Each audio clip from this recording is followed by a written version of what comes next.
السلام صافي. عليكم. طول حياتي ان شاء الله. مساء الخير.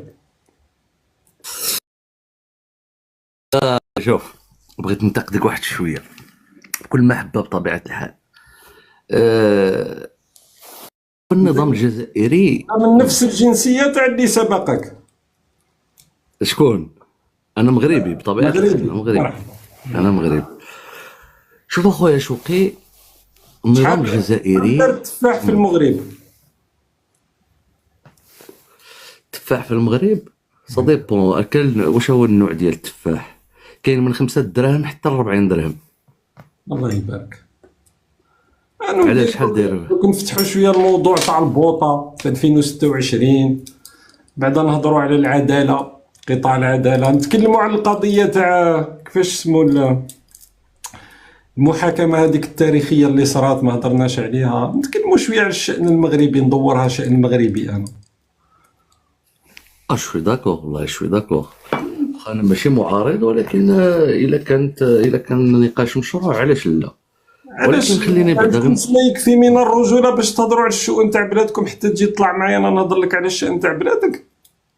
علاش انا طلعت معاك باش نهضر على الشأن ديال بلادي. واش طلعت معايا مغربي درك طلع اخوك من قبل ولا طلعت انت من قبل؟ انا قاعد نتكلم موضوع جزائري ولا موضوع يخص لو على الاقل طلعت تحكي على الصحراء، على واش طلعت تحكي معنا؟ لا، انت ما كتهضرش على موضوع جزائري. انت تستعمل المغرب من اجل تصفيه حسابات انا اعتبرها بانها نفسيه مع واحد المجموعه ديال الجزائريين اللي كتعتبرهم من ازلام النظام من حقك. ولكن دو مومون انك تستعمل المغرب كوم ان بيفو ولا كوم اخويا شوقي. كومان انا بيفو، كنشوف كمحور. اييه، محور اقصد ديالك هو كمنصه. المغرب. ما سمعتكش اخويا شوقي. اقصد كمنصه، كي شغل نستعملها كي المنظومه تاع باراك باش نضرب الطرف الاخر، سي صا. اكزاكتومون، يعني اكزاكتومون. صححت لك برك إيه؟ انا كي سا مو ديرونج. سا مو ديرونج علاش سا مو ديرونج؟ باسكو معارض جزائري نورمالمون يتكلم على الشؤون الداخليه الجزائريه كما عندنا حنا معارضين دايوغ. و... واستعمال المغرب خلى يتشكل واحد القاعده جماهيريه مغربيه عاطفيه تنخرط في نفس ما يريده النظام الجزائري. ماذا يريد النظام الجزائري؟ النظام الجزائري يريد أن ينزل الصراع إلى مستوى أفقي بين الشعبين، وهذا الشيء اللي راه واقع اليوم. نعطيك والشعبين ان اكزومبل. لازم تكون اخوه بينهما. بطبيعة الحال، بطبيعة الحال. سما جيستي لو هو يدي انت كمغربي الشعب الجزائري اخوه لك. الشعب الجزائري شعب عظيم خويا الله شوقي. اكبر. والله العظيم غير شعب عظيم. اذكري الجزائر وصغندوك اسمها. لا ماشي بهذه ساجدي الطريقة خويا. الجبابرة ساجدين ركعا، بصح كي يقولها الشعب الجزائري شعب عظيم يريد تقسيم بلدك. الشعب الجزائري لا يريد تقسيم البلد، النظام الجزائري ما الذي يريد تقسيم البلد. المغاربه على واحد كيما انت، عندكم واحد الكلمه ما نقولهاش بصح جاتني في بالي هكا اذا لا تقولها. قولها عادي، اي عادي والله لا عادي. لا ما حضرتنيش باسكو انا جزائري ما نعرفش شويه اللهجه تاعكم. تفضل تفضل. شوف اخويا شوقي، بونيف خرج نهار اللي خرجوا واحد المجموعه ديال الجزائريين سويت ان ماتش دو فوتبول. واش داروا؟ واحد القرد لبسوا له واحد تريكو ديال مايو ديال ليكيب ديال المغرب. عرفتوا واش قال بونيف؟ بونيف قال مادام ان هاد الناس اللي خدامين لصالح النظام الجزائري في مواقع التواصل الاجتماعي قدروا انهم يحركوا واحد النسبه من الشارع الجزائري في واحد الشيء عدائي تجاه الشعب المغربي، الور راهم نجحوا. فاش نجحوا في المهمه ديالهم. انت من تجي تشوف الخطابات الملكيه الساميه تجبرها دائما كتاكد على مساله الاخوه بين الشعب المغربي والشعب الجزائري، لان هذا النظام هذا ربما غادي يمشي. انا نقول لك بان لا العاهل المغربي الخطاب الاخير تاعو وجه رساله للرئيس المعين عبد المجيد تبون، هل معناتها انه يريد الاخوه مع النظام الجزائري؟ بغيت تقول بان سا ماجيستي لا يؤمن بالاخوه مع الشعب الجزائري؟ لا يؤمن بالاخوه. وهادشي اللي راك تقول، هادشي اللي انت فهمت انا وانت. الخطاب تاع العاهل المغربي سواء في عيد العرش السابق في عيد العرش الاخير ولا الخطاب الاخير في 31 اكتوبر، انت مثلا لما يقول خطاب لا غالب فيه ولا مغلوب، لما يقول وي انه ما حققه المغرب في 31 اكتوبر ليس انتصارا، انت تاخذه حرفيا. كاين واحد لو كوتي بوليتيك وكاين اه واحد لو كوتي بيان سور. بوليتيك. إيه. كاين ان كوتي صح بوليتيك بيان صح، سور، كاين لما ان كوتي يقول لك بوليتيك. الشعب الجزائري اخوه وادعو اخي عبد المجيد تبون، هنا تاخذه حرفيا، يا با كوتي بوليتيك. وراه دارها في قمة لم الشمل، قمة لم الشمل اللي الجزائر خلصت ديك لا سوسيتي ديال الخريطة وقطعة الصحراء المغربية وتستقبل بوريطة بواحد الطريقة انت اللي شتها، او ميم طون في لافان عطى بوريطة الرئيس الجزائري، عطى له رسالة كيقول له ودي سا ماجستي يدعوك إلى زيارة المغرب. هذه عقيدة راسخة عندنا. انا بعيد دوكا راك وليت تحب تو فو ديفيي برك لو ديبا، راهو انت تناقضت مع روحك في بدايه، قلت راهو قال بانه الاخوه مع الشعب الجزائري، من بعد خرجت لك كلام اخر للعاهل المغربي في خطابه الملكي، قلت لي بانه هذيك سي بوليتيك، معناتها انه الخطاب تاع العاهل المغربي لا يقرا. انا كيما نهار العيد العرش السابق حتى انتو في المغرب هذوك اللي يديروا قراءه قال لك راهو فتح الحدود وراهو مد اليد وما على باليش، لكن الحقيقه انه ذلك الخطاب كان جد براغماتي، معناتها موجه اولا للولايات المتحده الامريكيه، كان في سياق تاع التسويه هذه الاداره الامريكيه الجديده، معناتها المغرب قدم نفسه على ذلك البلد الذي يريد حلول والذي ليس هو الاشكاليه من اجل الوصول الى حل. اذا كنت عاجز على فهم هذا يطرح اشكاليه مره اخرى تاع فهم، يعني مش هذا مش المشكل تاعي. لا اسمح لي اخويا شوقي، اختلف معك في هذه. تسولتني على بطريقة تحفظ ماء الوجه للجميع ما فيها لا غالب ولا مغلوب. قلت لك فيها ان كوتي بوليتيك، الي با توتالمون بوليتيك، فيها ان كوتي بوليتيك نقدروا نناقشوه، ولما يقول ولكن انه فيها صار ويحدد غداتها بانه يوم الوحده هو 31 اكتوبر، ما هي الرساله هنا؟ هل ناخذ حرفيا ليس انتصارا للمغرب اذا ما حدث يوم 31 اكتوبر حسبك؟ بيان سور انتصار، بيان سور انتصار. العاهل المغربي قال انه ليس انتصارا. لا دابا انتصار بالنسبه للمسار الاممي اللي حدوا المغرب في 4 ديال النقاط. لا هو قال لا ناخذها من باب الانتصار ثم حدد يوم، هل هناك تناقض ام انه امر اخر؟ وش ليس هناك تناقض، كاين قضيه امميه، مسار اممي، المغرب دخل دون اون باتاي جوريديك، انتصرنا في لا باتاي جوريديك. اسكو سا المغربي في خطابه قال هذا ليس انتصارا؟ ماشي قال ليس انتصار، قال بانه الانتصار يعني هذا القرار الاممي ديال 31 اكتوبر لا نعتبره انتصارا بالنسبه للجزائر. علاش؟ لانه هو صاحب الجلاله يكون تقول انه انتصار على حساب من كان ضد المسوده منذ بدايتها، من كان ضد التصويت، من خرج في بؤكائيه مع القرار تاع مجلس الامن. الجزائر، اسبانيا، فرنسا، روسيا، الصين، كاع الدول التاريخيه اللي بطبيعه الحال طبيعه الحال هذا من المعلوم بالضروره اخويا. فرنسا ضد القرار تاع مجلس الامن. لا لا لا لا، انت ملي كتقول انتصار انت كتهضر على واحد الدوسيه من 63 حتى ل 2025. ما غاديش تجي نتايا تقبض لي الدوسيه وتقول لي ودي غادي تحصروا في 25. كلمه انتصار كتبدا بواحد المسار، واحد الباركور de 63 à 2025، سي اون غروند باتاي.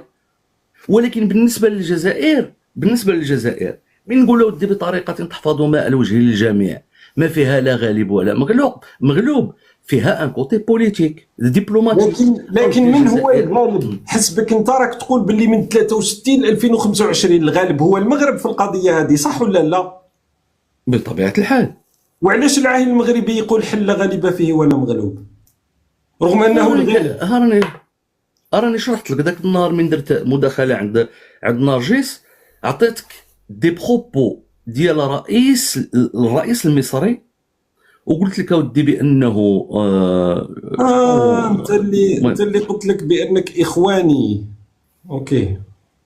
وي، قلت لك بان الرئيس المصري قبضنا 2200 جندي جزائري و102 معده جزائريه، ونافي تما كان عندنا القدره على اننا نخرجوا الاعلام نقولوا الجزائر طرف. خطه حول حسني مبارك الذي تم اعتقال. قلت انه حسني مبارك تم اعتقاله ولا لا؟ وي، ممكن تعطيني من اين ماشي حسني مبارك التي تأذم. حسني مبارك دار الوساطه ما بين بومدين وما بين الحسن الثاني. مش قلت على حسني مبارك انت في يومها؟ قلت لك بان حسني مبارك دار الوساطه ما بين بومدين وما بين الحسن الثاني. منين دخلوا 2001 2200 جندي جزائري و102 معده. بومدين عيط لحسني مبارك قال له ودي واش تقدر تدخل في وساطه مع المغرب. تكلم على اي نقدر نسمعك على اي فتره تتكلم على اي فتره؟ Je crois que c'était en 76. Je crois que c'était en 76. 76 77 في حرب أمقالة. أمقالة 2. نعم، أمقالة 1. 76. أمقالة 1 ولا أمقالة 2؟ تبت في التاريخ. والله ما راني ضابط التواريخ، ولكن جو بونسي لا أمقالة 1، لأن أمقالة 2 جو بونسي كانت في. وقلت بأنه تم اعتقال في القضية. او هذه معلومه يعني ما مأكدش فيها، ولكن هذا ما يروج. يعني كاين حتى واحد الصوره. كاين واحد الصوره. هذا هو الفرق بيني وبينك. قال زوج انه هذا ما يروج. قادر واحد نقولوا بصح كي تحب تعطي لنفسك واحد الصوره بانك زعما سي با امبورطون. لا مي سي با امبورطون. يطلع واحد قادر في جزئيه صغيره نحبسو. ما كاينش هذا ما يروج. كيفاش دوك انا نطلع نقول هذا ما يروج؟ إذا عندي معلومة أقولها، إذا ما عنديش معلومة خلينا نسكت. ما كاينش هذا ما يروج. كيما هذاك في ال 24 مهدي غزار ولا قال لهم سورس ويكيبيديا، سي لا ميم شوز. هذا ما يروج، سي مش مستوى في النقاش هذا. مع احترامي دابا انت خليت المعلومة الأساسية ديال حسني مبارك. واش اسيدي نقولوا ما شدوش شنقريحة؟ خلي شنقريحة، مي سي با امبورطون. كاينه شنقريحة لكن انك تقدمها كمعلومه هذا خطير. واني انت درك سمعتك يعني كنت ما قدمتهاش كمعلومه. سمعتك بلي في اللايف تاع رائد تتكلم على الجماجم، تخرط تتكلم في امور ما عندكش حتى معلومه. تتكلم في المواضيع راه مش بالشكل هذا. الانسان حتى يتكلم في موضوع لابد ان يكون ملم به، خصوصا موضوع حساس مثل موضوع الجماجم على سبيل المثال. لاني سمعتك تتكلم على الموضوع. دابا راك تنقز اخويا شوقي الموضوع ما فهمت. منهجيه راني مانيش نحكي معاك دركا في الموضوع اللي كنا نحكيو فيه. دركا كي عرفتك باسكو انت بالك بقات فيك انني قلت لك انك اخواني، يعني قاعد نقول لك انا المشكل تاعي معاك انه مش انك اخواني ونقدر نناقشك بصح. كي تناقش بمعطيات ماشي بالخرطي كما نقولوا حنا. انا ماذا بيا لو تشرح لي اخي الكريم كيف انه الجزائري اخوك، وبما انه راك اخواني، هل اسرائيل تعتبرهم اخوتك ايضا؟ الكيان الصهيوني كيان مجرم غاصب للارض. نعم، الكيان الصهيوني كيان مجرم. المغرب عنده علاقات مع الكيان الصهيوني. نعم، عندنا علاقات مع الكيان الصهيوني وفق الاتفاقيه. معناتها في الاتفاقيه تاع ابراهام بعد المكتب الموجود لا وجود للقنصليه يكتب في الاتفاق بأن المملكه المغربيه لها علاقات مع الكيان الصهيوني. المغرب لا يعترف بالكيان الصهيوني كدوله الا في ظل قيام بطبيعه الحال الا اذا قامت دولة فلسطينية على حدود 67 عاصمتها القدس الشرقية. معناتها المغرب يشتري مثلا المنظومة تاع باراك من بلد لا يعترف به. نعم، والملك ما انت راك تشتم ما انت راك تشتم اولا في الملك تاعك اللي هو اقام وقرر اقامه علاقات مع اسرائيل من اجل حمايه لظروف لمصالح دبلوماسيه للمغرب، لمصالح ايضا عسكريه للمغرب. لا، حمايه ماذا؟ كيفاش حمايه ماذا؟ انت عمرو سمعت صاحب الجلاله يقول لك رحنا طبعنا من اجل حمايه بلدنا ولا لاجل مصالح اقتصاديه؟ اوكي، معناتها ليس هناك ما عمرو تسمعها. لا وجود لصفقات اسلحه بين اسرائيل والمغرب. عندنا صفقات مع الكيان الصهيوني فيما يتعلق مثلا بطائرات الدرون، وعندنا ايضا وزينات مع تركيا في طائرات البيرقدار. هذا الاتفاق هذا درك فهمني، تسمى العاهل المغربي لا يعرف هذا ما يجري في بلده. دابا انت راك باغي تحدد معايا مفهوم التطبيع ولا الاعتراف بدولة إسرائيل. تقول بأن المغرب يقيم علاقات مع بلد لا يعترف به. هذه أول مرة في تاريخ البشرية أسمع بك. هذه بونيف لن يقولها، لن يقول كلام مثل هذا. أنا ما فهمتش أنتم الإخوان المسلمين، أنتم الإخوان المسلمين واش الصين تعترف؟ اسمع، أنا والله ما إخواني، وهذا شرف لا أدعيه، هذا شرف أن تكون مسلمين وأنا ماشي إخواني. علاش بقى إخواني يقول أنه إخواني؟ وهذا هو الخطر الأكبر، أنكم لا تتبنون الخطاب، أنك ما تواجهش وجها لوجه. هذا هو المشكل تاعكم.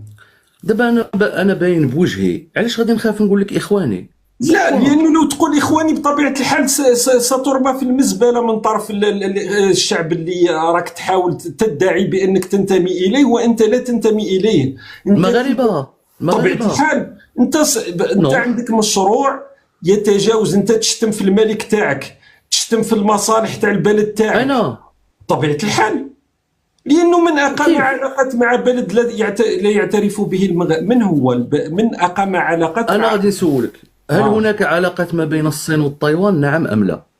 الصين والتايوان؟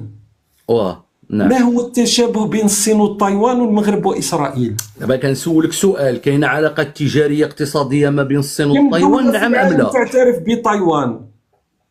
دابا ما خلينا كم دوله هي ما عندهاش اصلا، ما قعدت في مجلس في الامم المتحده. ما عندهاش اصلا، ولكن انا بغيت نعطيك ان اكزومبل. انا لا اعترف بدوله اسمها تايوان. راك تسالني على شيء لا اعترف به. اسرائيل تعترف بها 163 دوله.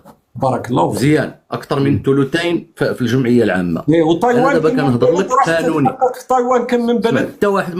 حتى واحد ما يعترف بها تقريبا. حتى امريكا اللي تقريبا حتى امريكا اللي دايره سياسه الغموض ما بين الصين الكبرى وكذا ما تعترفش بها. ولكن انا بغيت بين دوله اسرائيل وبين تايوان. لا ماشي نقارن، غير فهمني.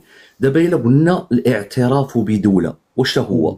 سي ان اكت بوليتيك وان اكت جوريديك. تتفق معايا ولا ما متفقش معايا؟ ان اكت جوريديك. بيان سور ان اكت جوريديك. ان اكت جوريديك هو المغرب اول مره كان عنده علاقات مع اسرائيل هو في منذ بعد اتفاقيه ابراهام. لا لا لا لا لا مع العلاقات مع الكيان الصهيوني قديمه، وكان عندنا مكتب اتصالي توا. راك تقول لي بانه مازال تقول الكيان. كيفاش المغرب عنده علاقات مع الكيان الصهيوني؟ ما فهمتهاش. انه الجزائري يقول الكيان الصهيوني وهو غباء، لانه عبد المجيد تبون الرئيس المعين يقول لك امام الجمعيه العامه للامم المتحده حدود 67 ويقول لك اسرائيل. درك انت الكلام اللي يعني في الجزائر ونقولوا اسرائيل رسميا. انت راك تقول لي المغرب هو حاله شاذه في تاريخ البشريه، عنده تواصل مع اسرائيل لكنه لا يعترف بها، يقول له الكيان الصهيوني. شوف انا ما كنتكلم، انا ماشي دبلوماسي. المغرب ينادي اسرائيل باسرائيل، يناديها بدوله اسرائيل. تقول لي ما يعترفش باسرائيل؟ لا يعترف باسرائيل. كيف؟ انا كنقول لك، لو كان غير تخليني نكمل باش نقدر نوصل الفكره خويا شوقي. شوف، reconnaître un état c'est un acte juridique et un acte politique. l'acte juridique هو انه اعتراف مكتوب مودع في الامم المتحده، هذا c'est un acte juridique. l'acte politique هو تبادل بعثات دبلوماسيه رفيعه المستوى تمثل غالبا بالسفارات. انت عندك حسن الثاني من كان عندنا مكتب الاتصال الله يرحمه كيقول رحمه الله عليه. رحمة الله عليه راك ما يقول تقدرش تهضر على صاحبك، راهو ملك لا محترم، وحنا لا غير قدم لنا دعم كبير اثناء دابا الثوره التحريريه، لهذا اصر على الترحم عليه. دابا انت غادي تبغي الملك ديالك اكثر مني. الحسن الثاني رحمه الله عليه، وانت اخواني نبغيه كثار منك واحترمه كثار منك واترحم عليه قبلك. مزيان سي تري بيان. كيقول الحسن الثاني الله يرحمه برحمة الله، كيقول بأنه مكتب الاتصال لا يرقى إلى مستوى تمثيلية دبلوماسية ممكن أن يفهم من خلالها على أنه اعتراف رسمي بدولة. المغرب ما خرجش على الإطار، نختم غير بهذا خويا شوقي، المغرب ما خرجش على الإطار ديال الاتفاقيات ديال المبادرة ديال الملك عبد الله، اتفاقيات أوسلو قبلها، اللي كيقولوا العرب كاملين يتجمعوا بما فيها الحماس بما فيها السلطة الفلسطينية، كيقول لك اودي الأرض مقابل السلام. واش هي الأرض مقابل السلام؟ صديقي تروح لي في النقاط، راه ماشي راح دير مونولوج. الاخوان راكم تحبوا المونولوج. شوف راك واش عندك مع الإخوان؟ أنا بغيت نفهم واش عندك مع الإخوان. راك تقول لي لأنكم لا تؤمنون بمشاريع دولة، أنتم تؤمنون بأمور فوق الحدود. اليوم راك أنت خير دليل على ذلك. أنت لا تؤمن بالدولة المغربية ولا أنت لا تؤمن بالحدود أصلا.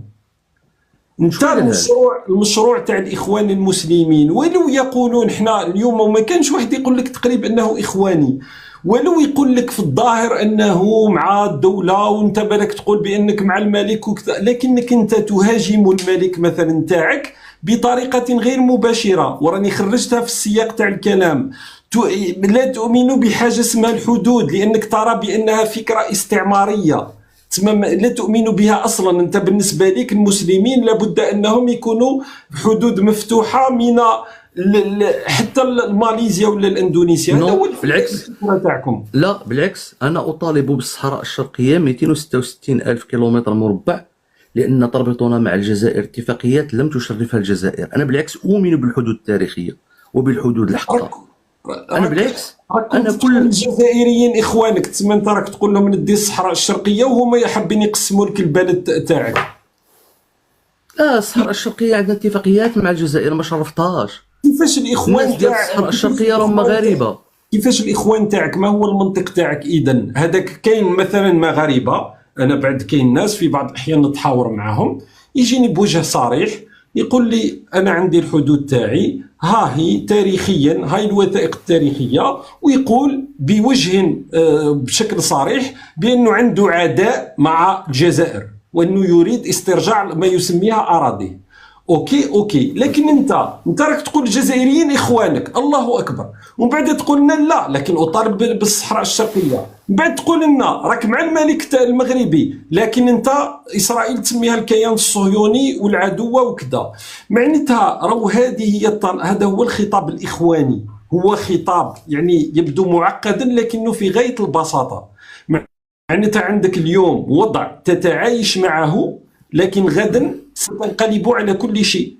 انت كاخواني راك تعرف بانه المغرب اذا اقام علاقات مع اسرائيل هذا في اطار قضيه الصحراء كجزء، لكن في اطار ايضا الامن القومي تاع الشعب المغربي، لانه التسليح الاسرائيلي هو اللي اعطى واحد التوازن مع الجيش الجزائري. لكن انت لا يهمك الامن القومي تاع بلدك، انت تؤمن بمشروع اكبر يعني ويتجاوز. غير صحيح خويا شوقي، غير صحيح. الاتفاق الثلاثي ما بين امريكا والكيان الصهيوني وهو اتفاق لا يخرج عن الاطار اللي حددته الجامعه العربيه واتفقت عليه الدول العربيه على انه الارض مقابل السلام، التطبيع مقابل دوله فلسطينيه على حدود 67. هذا هو الاطار. من تجي تقول لي ودي السلاح اخويا شوقي، انا نقول لك بان المغرب كدوله من حقها على انها تبحث على جميع السبل التي تعزز من خلالها ترسانتها العسكريه او تكتسب تقنيات التسليح. خلينا نكمل غير بهذه. شوف الكيان الصهيوني لو استطاع على ان لو كان فعلا بهذه الطريقه اللي كتقول عليها ما يخرجش نتنياهو ب5 ديال المرات بالخريطه ديال المغرب مقسمه، وهو يتماهى مع النظام الجزائري في هذه النقطه 5 ديال المرات. واش دار نتنياهو اخر مره حدث الامر هذا؟ ماذا فعل بعدها؟ بعد ما خرج بالخريطه مقسمه في اللقاء مع قناه فرنسيه واش دار؟ اعتذر وعاود ولا دار نفس الشيء. ماشي اعتذر صاغرا، واعتذر ببيانات متعدده ومتكرره. في القرار الاخير لمجلس الامن هنأك نتنياهو، او اعطني تهنئه وصدرت رسميا من الجزائر بلدك الشقيق. لا علاش غادي نقلب وانا نقول لك؟ انا نلزمك انت تقول لي ودي بان صاحب الجلاله تشكر اسرائيل لانها حققت لنا املنا القومي. ذكر روسيا، ذكر اسرائيل، ذكر امريكا. راهو الملك اللي حقق لك الامن القومي، راهي مش اسرائيل.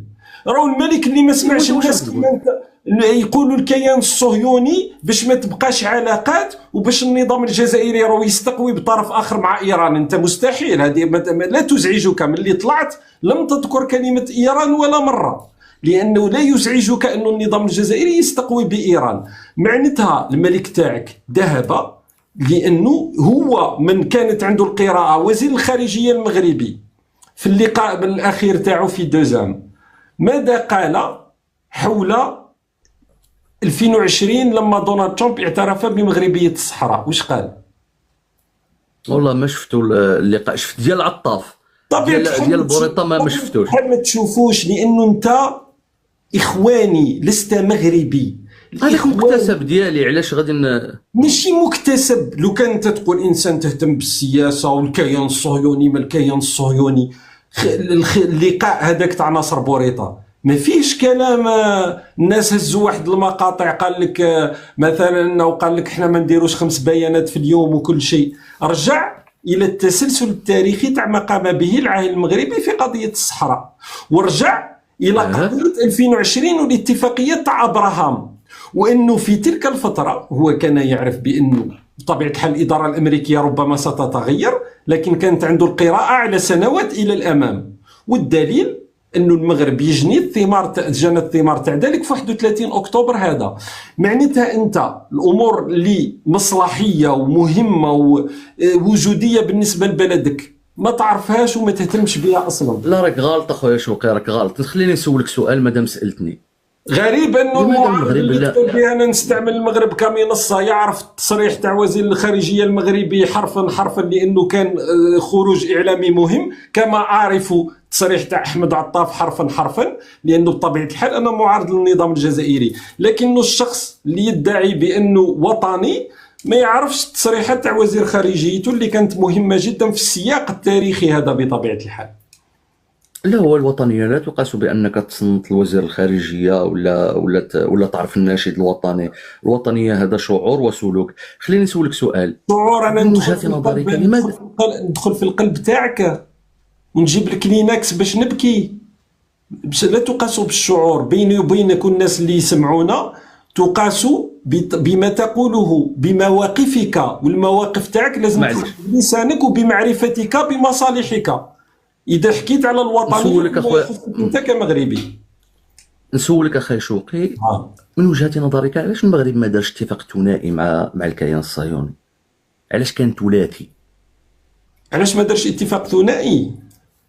لأن الاتفاق الثلاثي فيه مصلحة أكبر بطبيعة الحال للمغرب. ما هي هذه المصلحة؟ المصلحة هي مع الولايات المتحدة الأمريكية أيضا، لأنه وقتها الإدارة الأمريكية كانت عندها فائدة في الموضوع من إقامة هذه العلاقات. إسرائيل أيضا عندها مصلحة في المغرب. معناتها المغرب صحيح عنده استفادة من الاتفاقية تاع أبراهام، لكن الناس ما يقولوش بأنه وقتها أيضا الولايات المتحدة الأمريكية وإسرائيل عندهم فائدة. معناتها واحد لم يقدم منة للآخر، هي قضية مصلحية. المغرب عنده مصالح مع الولايات المتحدة الأمريكية في التسليح، لأن الولايات المتحدة الأمريكية حتى تشتري السلاح من عندها هذا لا يكون فقط لأنك عندك الأموال وتحط على الطاولة. الولايات المتحدة الأمريكية شراء الأسلحة منها هو قضية تاع تحالف، قضية تاع مصالح، قضية متشابكة بشكل كبير. إسرائيل أيضا عندها مصلحتها في المغرب. معناتها قضية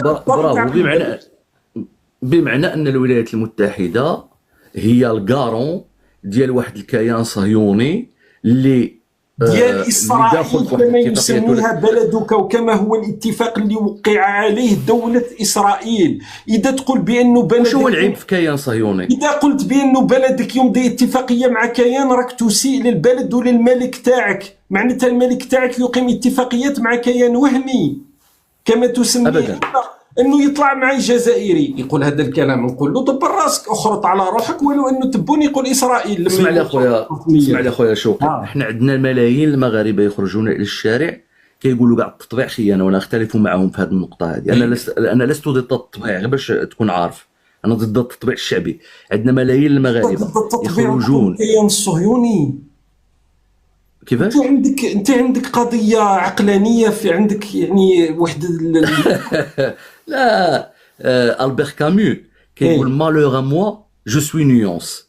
الا كنت تناقش السياسه خصك نيونسي، اوبليجي خصك نيونسي. لا ما نيونس انا هذا سي سي دو لا نيونس. يضروا تناقض.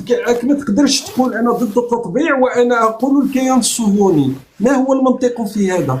شوف، ان تكون مع التطبيع لا يعني ان تكون مطبنا لكيان غاشم. ما التطبيع قلتلكش كبعد ديال الدوله.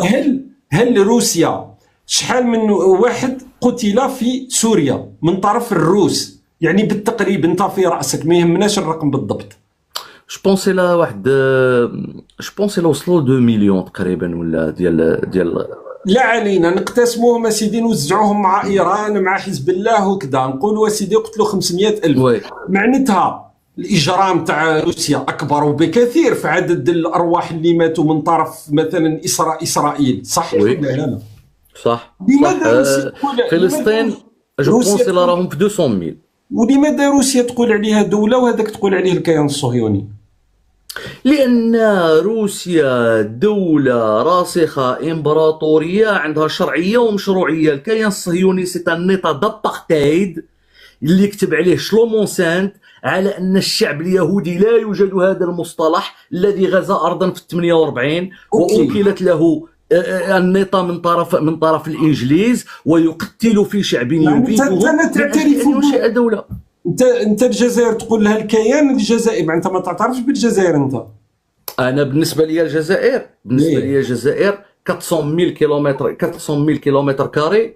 الحدود التاريخيه ديال الجزائر دوله. اليوم بالنسبه لي الجزائر كيان. بصح بالنسبه لي كنت تقول ان الجزائريين اخواتك وتتكلم عن الجزائر كجزائر، ما قلتش يفو فيغ لا ديفيرونس. الشعب الجزائري بعدا اصلا راه فيه واحد المجموعه كبيره ديال المغاربه، صحاب الصحراء الشرقيه الشعب الاسرائيلي فيها جزء من المغاربه ولا ما فيه؟ اييه فيه جزء من المغاربه. وعلاش ما تقول لهمش اخواتك؟ ها انا نقول لك، بيان سور خوتي في الوطن. لا اسرائيليين خوتك. الجزائريين فيهم فئه من المغاربه تقول لهم كامل خوتي، معناتها الاسرائيليين خوتك. علاش انا نقول فيهم مغاربه في الحكومه، فيهم مغاربه في مناصب مسؤوليه، فيهم الكثير من المغاربه. هل الاسرائيليين اخوتك؟ معناتها ما لازمش تخليهم الكيان الصهيوني. واخا تقول اخويا شوقي، واخا تقول له خويا هو ما يرضاش بك تقول له خويا. معناتها اليهود المغاربه انت تشتم اليهود المغاربه. اسمح لي.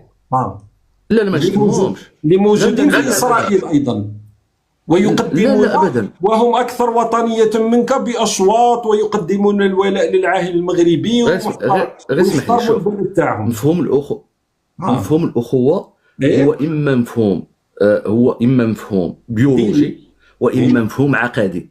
دابا انت كتقول مسلم واخر، اسمع. انت بالنسبه لك عقدي. العقل صارحني في هذه. كاين جوج ديال المفاهيم.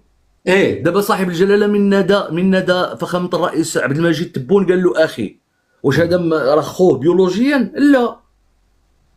واش سمعت صاحب الجلاله ينادي نتنياهو باخي او نادى ترامب باخي؟ لا، كيقول له صديقي ولا يقول له كذا ولا يقول له. حددنا، رانا انتهينا من القضيه هذه. حددنا بانه الخطاب الملكي، اذا ما تعرفش المؤسسه الملكيه في المغرب كيف تكون خطابتها ودبلوماسيتها، راك عمرك ما تاخذ على الخطابات الحرفيه، لازم تكون عندك قراءه سياسيه للموضوع. الخطاب الملكي المغربي راه مش باش يدغدغ لك العاطفه الاخوانيه تاعك، راهو خطاب يقرا لكن الدلاله تاعو ليست في الكلمات حرفيا كما هو ظاهر. لا لا لا لا، الخطاب الملكي خطاب بسيط موجه إلى الشعب المغربي اللي واعي واللي ما واعيش واللي قاري واللي ما قاريش، ويخاطب جميع الناس. معناتها صاحب الجلالة عندنا مرجع.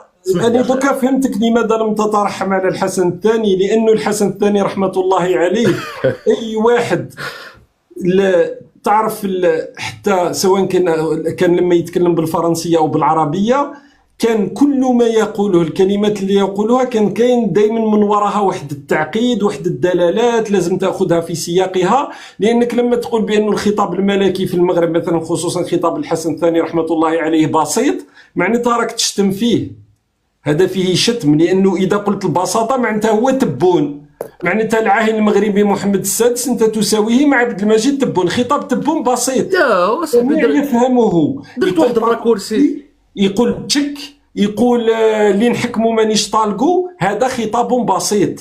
هل العاهل المغربي عنده خطاب مثل هذا؟ شوف، الصياغه ديال الخطاب هي صياغه بسيطه. انت دابا ما كديرش الفرق ما بين سامبل اي سامبليست. سامبليست عند تبون يقول لك النعجاتريه الدبيريه كذا منا، حنا ما عندناش هذيك الشعبويه. حنا عندنا صاحب الجلاله كيخرج يخاطب واحد الشعب فيه اللي قاري واللي فيه ما قاريش. الكلمات ديالو كلمات بسيطه جدا يفهموها القاصي والداني. حنا عندنا سا ماجيستي مرجع، من يقول لنا الشعب الجزائري خوتكم راه خوتنا صافي ما نحوسوش نتفاهموا. هذا غير صحيح. اولا لانك عندك مثلا عندك في الاقليم تاع سوس ولا عندك الريافه ولا عندك كثر الذين لا يتقنون اصلا، هو خطاب يكون بلغه عربيه فصيحه على العموم ولا يفهمه. معناتها الخطاب الملكي مش بالضروره انه هو لما يوجهه لازم المواطن يفهمه مباشره، من بعد كاين الناس تعطيه قراءات وكاين التجليات تاعو. هو خطاب موجه في كثير من الاحيان ليس الى الداخل المغربي فقط لكن موجه الى العالم ايضا. إذا أنت تقول بأنه خطاب بسيط، صدقني بأنك ما تعرف بلدك، ما تعرف تاريخ بلدك، ما تعرف الدبلوماسية تاع بلدك كيف تسير. لما تاخذ قلت لك الخطاب البسيط راك تقول على الملك تاعك بأنك تساويه مع عبد المجيد فقط. لا لا اسمح لي اخويا شوقي، دابا انت كتهضر لي على واحد الدوله اللي انا عشت فيها واللي انا عارف الخطابات الملكيه وحافظهم تقريبا، ماشي حافظهم يعني عن ظهر قلب، ولكن عارف لي سوجي لي غون سوجي اللي تريتاو، وكتقول لي بانك ما فهمش الخطاب الملكي. انا هضرت لك على واحد النقط محدده. لست مغربي يا ودي شوف، انا لست مغربي، ما عشتش في المغرب، ما نعرف المغرب لا من قريب ولا من بعيد في الارض، لكن على بالي بانه لما يكونوا موجودين مغاربه، لما يذكر اسم الحسن الثاني رحمه الله عليه اللي راهو في جانبي هنا مع الشاذلي بن جديد رحمه الله عليه ايضا، لابد من ان اترحم عليه احتراما حتى للناس اللي راهم يسمعوا، وخصوصا لما يكون شخصيه مثل الحسن الثاني رحمه الله عليه. هذه شوف، اشكرك اخويا، رانا طولنا كثيرا، اشكرك جزيل الشكر. وتحياتي لك اخويا شوقي. انا اتاسف فعلا، خليت لي واحد الكلمه ختاميه. انا اتاسف فعلا على انك ركزت على دغدغه مشاعر المغاربه، اللي يعني انا كنحييك على انك استطعت تلعب لهم على العاطفه ديالهم باستعمال رموز الدوله المغربيه وقضايا الدوله المغربيه. ولكن اسمح لي نقول لك بانك ما دخلتش في نقاش حقيقي معايا. نتمنى نتلاقاو مره اخرى ان شاء الله بحول الله، ان شاء الله. نناقشوا بواحد الشكل اكثر. واحد طلع معي قال لي انه ضد التطبيع، ولكنه يقول على اسرائيل انها كيان صهيوني، وانه المغرب لا يعترف ببلد اقام علاقات معه. كل واحد يحكم في النقاش هذا. شكرا لك. تحياتي لك، شكرا جزيلا، شكرا.